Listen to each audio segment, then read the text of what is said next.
guess we'll speak initially on our recruitment process that we've gone through over the last 3 to 4 weeks.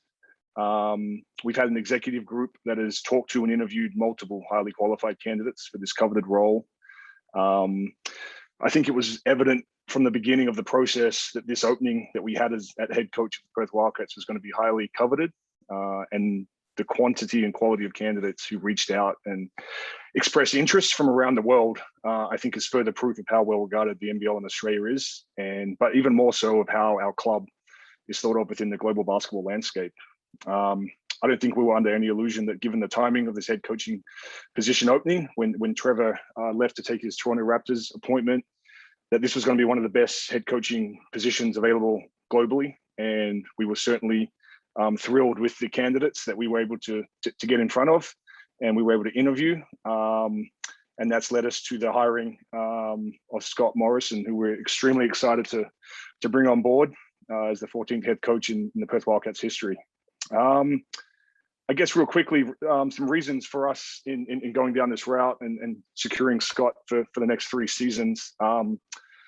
As our process shifted to a more a narrow second round of candidates that we narrowed down from our broad first round, Scott clearly and quickly separated himself as a standout coach who ticked a number of boxes that us as an organization and I guess our executive group had identified early on as core values, and in kind of what we desired in the next head coach of the Wildcats. Scott brings a wealth of experience, initially starting, his coaching career in the Canadian college ranks and quickly moving his way to the NBA G League, first as an intern with the Maine Red Claws, and then impressively as a head coach the following year. And then 2 years later, he's on the front bench of the Boston Celtics and in multiple Eastern Conference finals in the NBA. And so I think his experience across all those levels, from understanding the G League, coaching in the NBA, obviously on the front bench of one of the most historic franchises in that league, and then having the experience at the FIBA level, both with Canadian national junior and senior teams under the tutelage of Jay Triano and multiple other coaches, for us was just so exciting that we were able to secure someone of Scott's pedigree to lead our program going forward. And so for us, this is an exciting day. Obviously, with myself as a new member of the Wildcats coming into this GM of basketball role, I couldn't be happier with the outcome of this process. I think we were very diligent and very thorough in our process, and we want to thank all of the incredible candidates that came forward. And we're just thrilled that Scott has agreed to terms with us. And then just a little bit of my background with Scott. I mean, I've known Scott, I think we first met when we were both working in the G League 8 years ago. And I think we had met again at the Under-19 World Cup in 2015 in Greece when he was an assistant with the Canadian junior team. And from there, we'd kind of bumped our paths at crossroads, different NBA arenas. We would talk to each other at times on the phone about different players. And when we found out that he was available and our search was open for a head coach, my attention moved pretty quickly to trying to get Scott in front of our ownership group. And again, very fortunate that that's been able to happen. And we're extremely, extremely excited that Scott's committed to us and going to be making his journey with his family, Suzanne and Max, and a newborn any day soon. We're excited to welcome them to the Wildcats family as well. With open arms. So without further ado, I will hand it over to our new head coach of the Perth Wildcats, Scott Morrison. Thanks, Danny. Thanks, everyone, for taking time to come in today. First, I just wanted to thank Richard and Chris and the ownership group for giving me a shot here. Obviously, Danny and Troy as well for, considering me a good candidate and giving me a chance to prove it as well. I don't want to take too much of your time. If you have questions, obviously you can ask me. Basically, Danny gave me a pretty good reference there. Canadian. I'm from a place called Prince Edward Island. It's the smallest province in Canada. I'm excited to kind of continue the next stage of my career with Perth, one of the most prestigious clubs in professional basketball. I've been coaching now for 20 years. I started coaching the year after I stopped playing at the collegiate level. and 15 of those years as a head coach, the last 4 or 5 as an assistant coach. So I'm really excited to be back at the top of the bench and get a chance to make some decisions. But more importantly, I know we have a great staff there with a lot of experience in the league that will really help me adjust, and a good group of players coming back. So top-notch organization. I'm really honored to be part of it and excited to get going, and hopefully continue the great success that the team has had over the last number of years. So I'll just leave it at that. And if there's any questions, I'm happy to answer whatever you have. Got Craig O'Donoghue at the West Australian Newspaper. How you going? Congratulations. Yeah, thank you. Tell us, what sort of a coach are you going to be? What's your style? I mean, I think you might call me a player's coach in the sense that I put the needs of the players and their best interests at the forefront if I can at all. Obviously, it's nice when those things align with the goals and process of the team to achieve those goals. But basically, I like to build relationships. I think relationships are the key to coaching. Having good communication with the guys is key to getting buy-in. And without buy-in from the players, obviously, we're going to fight an uphill battle. But I think we have a good group that has had success before. So I'll be learning from them, as well as, trying to earn their trust as the head coach and the guy who will be ultimately making a lot of those decisions in game time situations. So we've been accustomed over here to being told they hang their hat on defense. What do you hang your hat on when you're coaching a team? Does it change depending on the personnel, or do you have something that you tend to really hone in on and focus on with your style? No, I think, I buy into both sides of the ball and special situations and everything else. Player development's a big kind of corner piece to my philosophy as well. So it depends on the personnel, what kind of a system we'll play on both sides of the ball. I don't really have a certain system that I'm married to. I believe multiple systems are effective, especially if the guys believe in it.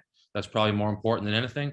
But where I will try to steer the team offensively or defensively will depend a lot on our final roster. Obviously, we have some guys in place that are starting to put some ideas in my head, and I'll be talking to the other coaches as well to determine kind of where we start. But we'll hold off on any final kind of decisions until the roster is fully in place. And just one more for me before I throw to someone else.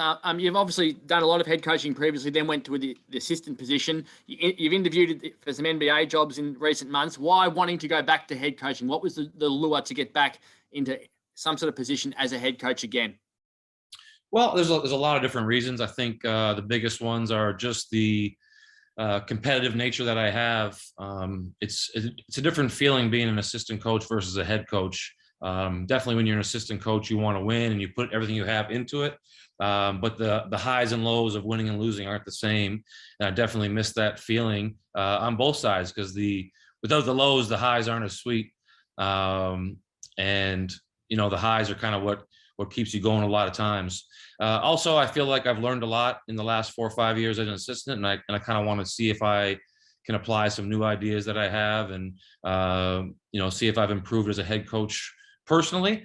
And then I think the other thing is just the chance to coach at such a prestigious club that prides itself on winning, that's going to get great support from the fans and the front office and the community and so forth.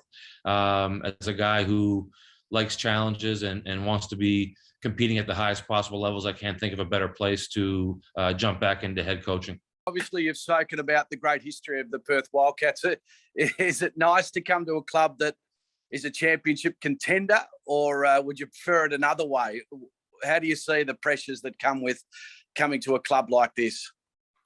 No, I think there's a little bit of pressure for sure, but I wouldn't trade the opportunity for any other situation. At least for me personally, the pressure I'm going to put on myself internally is never going to be, surpassed by outside pressure. And I'd much rather be in a situation where people value winning and are going to get behind you and support you. As a coach, that's all you can really ask for.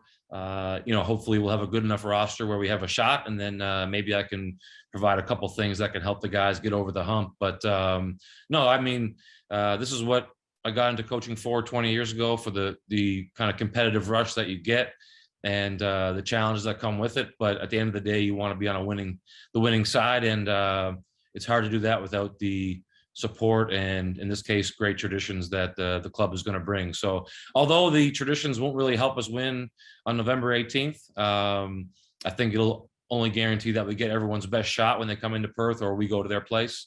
But again, that's the challenge that will be in front of myself and the other staff and players. And I think that everyone's going to be up to the task for sure. Can I ask just about what you know about the roster that you have at the moment? And have you already thought about what you need to be amongst it? Sure. Yeah, no, definitely in the interview process and just in the last few days when we're kind of trying to finalize things, I've spent most of my time studying the film of the guys that we have and as well as just games in the last couple seasons. I'm excited about the roster. I think we have a lot of great pieces. Obviously, having an MVP caliber player like Bryce never hurts anybody, but we have a lot of other good pieces too. I'm trying right now just to kind of reach out to all the guys and speak one-on-one. And I'm kind of leaving the recruitment or selection of the rest of the roster to Danny and the guys in the front office. They're the experts on that, and I look forward to providing my input where they see fit. But more than that, look forward to them, putting together the finishing touches on a good group and getting to work. And last one, I'm sure you're aware that we have a prime minister with a very similar name. You could be the most popular Scott Morrison, do you think, in Australia by the end of the season? Well, I haven't checked the polls, but I'm sure I'm trending pretty good right now because we haven't lost any games yet. But yeah, definitely, I wouldn't say similar name. I'd say the exact same name. And over the years, it's been kind of funny to get a lot of, people hitting me up on Twitter, cursing at me, complaining about me. And meanwhile, I was asleep for the last 10 hours. So I'm not really sure what they were upset about. I think it hit home a little more when this job came up and we started talking. I think if the shoe was on the other foot and my favorite Canadian team hired Justin Trudeau to coach the team, I think I would get a great kick out of it. So I don't blame anybody for laughing. And I hope that my spot atop the Scott Morrison polls is the same, at the end of the season as it is right now. I don't have a virtual, sorry to interrupt you. If the other Scott Morrison can help me cut down my quarantine, I'm happy to step down and give him my vote. Sorry. That's okay. Lockie Reed stole my my Scott Morrison question. It's Rebecca from Channel 10 here. But I just wanted to ask you about the NBL seems to have risen in profile in the last couple of years. We've had a couple of Aussie NBA draftees. Is that something that attracted you to the NBL? Yeah, for sure. I mean, I followed the league a little bit over the last, 8 to 10 years. And I know it's a high quality league. I know it's one of the best in the world. Add to the fact you have the Future Stars program and a lot of great imports. It's a league that, the whole world, not just the NBA, but also the NBA pay attention to. I know just from being around our front office that there's always players in the league that the Celtics or whoever we're talking about is paying close attention to. So I think that for both coaches and players, it's a great league to get some exposure and kind of prove your worth at a level just below the top level in the world. So it's going to be challenging, and there's obviously no guarantees of success for anybody. But again, you always want to be at the top level you can be, and that's what competitors want. So that's one of the reasons why I'm excited to be there. And just one more from me. Has the Red Army been explained to you and how big a fan base the Perth Wildcats actually have here in Perth? Well, I thought maybe I was going to get fired before this press conference for not having a red polo. But luckily they let me slide. And quite frankly, with the red background, I think the black probably stands out better for today. But I was told under no uncertain terms would I be not wearing red when I arrive. So no, I'm excited about it in all seriousness. I think they probably have we have one of the better fan bases in the world. And I'm really excited about just being in that environment where we have that many people. It means that much to everybody. Again, just like the competitiveness, that's what drives us. And I think it's going to be a real special experience for sure. No question about it. Welcome, Coach. You spoke before about the last 5 years as an assistant, working under highly regarded head coach Brad Stevens. What have you learnt from Coach Stevens that has tooled you as a head coach moving to Perth now? Well, I think it's fair to say that in all my stops, I've learned something from everybody that I've been around, whether it be someone I'm working for or someone working for me. So I could go on, for a long time on the technical side of things that I've learned from Coach Stevens.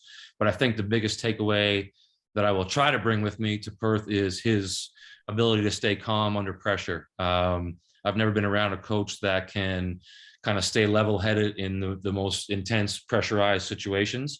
And what I've always admired is that allows him to really access the information that he's gathered in preparation for that particular game. Whereas a lot of people would be, human nature to get worked up, to get frazzled. And that causes them to kind of lose sight of what their process was going to be going into that night. So I think, I hope anyway, that when the first game comes and it's a, tie game with 6 seconds left, I'll be able to grab the whiteboard and draw up a good play for the guys, or figure out what our execution is going to be down the stretch, and not look like any different than I would have been when the score was 0-0. So I think of all the great things Coach Stevens has done and continues to do, I think that's the most impressive and the one thing I will try to replicate in my own new position here. And just another one from me. You spoke before about the history of this Wildcats organization of continued success. I'm not sure if you're aware, but the Wildcats have made 35 consecutive postseason appearances. What's your take on that record as you come into this role? No one's mentioned it. That's the first time I've heard that. And no, I'm joking. It's gonna be interesting. I guess my best hope will be we get off to a good start, and maybe something like that's never in question. That's obviously the best case scenario. Worst case scenario, we break the streak, but I don't think anyone on the call here is hoping to hear that or hoping to do that, including myself. So I think the best, anytime you have a goal in mind, and obviously our goal will be to not only make the playoffs but win the championship. I think it's best when you keep that goal in the back of your mind and it's up there where you know what it is and you're aware of it, but you focus really on the day-to-day, the process that you think is going to enable you to reach that goal. So once you start losing sight of the process, your chances of reaching the goal is minimized. And I guess my job will be not to get too caught up in that stuff and make sure that we're all, from myself to the other coaches to the players, are all focused on what it takes on a day-to-day basis to reach those goals. This might be for Danny, or it might be for Troy, whoever's across it. How do you get Scott into the country? When's he likely to be here? Great question. We are currently figuring that out. And I'm similar situation. I'm on the East Coast of the United States, the same as Scott, and both have newborns. And so, we are figuring that out at the moment. And so I guess in due time, we'll both be down there. But as of right now, we are currently, in talks with the NBL. That they're helping us with governance on obviously border closures and things of those natures, and trying to get flights down there. So I guess with the NBL announcing last week that the season has been pushed back to November 18th, that's given us a bit of a cushion and has been obviously advantageous for our situation. So there's no date right now, but obviously the sooner the better. Yeah. So is September realistic? Like, given it's 24th of August now, in 2 weeks quarantine to get as well, is him being in Perth on court with people realistic in September, do you think? Potentially back end of September when training camp starts. I think there's a potential for that. But again, there's so many things in play. It seems, I'm just starting to learn a lot of this myself. Things are changing daily down there in Australia. So we're taking it the same way day to day, and we'll both be down there as soon as possible. Just on the squad at the moment, Scott mentioned just that pretty much in your hands to put together the squad. Where are you at with the squad? How many more spots do you have to fill? And what are your thoughts in terms of imports? Are you going 2 bigs? Do you feel you got enough bigs? Can you just give us a bit of a lowdown and maybe even the names you're going to recruit? I say that with a smile on my face. Thanks, Lockie. Good to meet you, mate. Good question. So currently, obviously have 7 under contract. We have 2 import spots available and 2 other Australian spots. So we're in deep discussions. The market since NBA Summer League finished last Tuesday night, it's moving quickly. So we're in discussions with agents all over the globe, from Europe to the States to down in Australia, and we're excited about the possibilities. I think as it's strange that we find ourselves in a situation that we're kind of later to the market given the changes that we had, but it's kind of been advantageous because there's a lot of players that are have finished summer league and are in the middle of either the European market is already full to an extent where they're already in training camp, and our season's been pushed back. And so there's a whole group of players that are trying to decide whether they want to stay in the G League, get to an NBA camp, or potentially come to the NBL. And definitely the interest that I'm hearing, and I think we're all learning about, is that players want to come to Australia. They will, they're attracted to the league. They're excited about the possibilities of playing in the NBL and kind of the track record it's had the last 4 or 5 years of, developing NBA guys. And so for us, we're excited. There's no names to announce. I can say that there could be by the end of the week, potentially. We are in some discussions that are exciting, but as of right now, no, there's definitely no names to announce. But we feel very confident of the roster that we have right now. The guys, championship pedigree players, and then adding to them in a strategic manner that's going to put us in the best position to help Scott kind of carry us through the season, and hopefully to an 11th banner. Just a quick one. Jonah Antonio has been spoken about over here. Can you give us an update as to whether he is one in your sights, or has he been contracted as yet? Yeah, has not been contracted. Jonah, is a Perth boy. Grew up in Perth. Went to the same high school as me, Woodvale. So, excited. We've, definitely a guy that every NBL team's been tracking. He's played high-level Division I basketball. Played at Wake Forest last year in the ACC. So, a talented kid, and certainly someone that's on a list of free agents that we study and go through. And I think as we get Scott caught up to the available Australian talent that's out there, I think we'll be making decisions. But no, nothing that's been contracted or anything like that.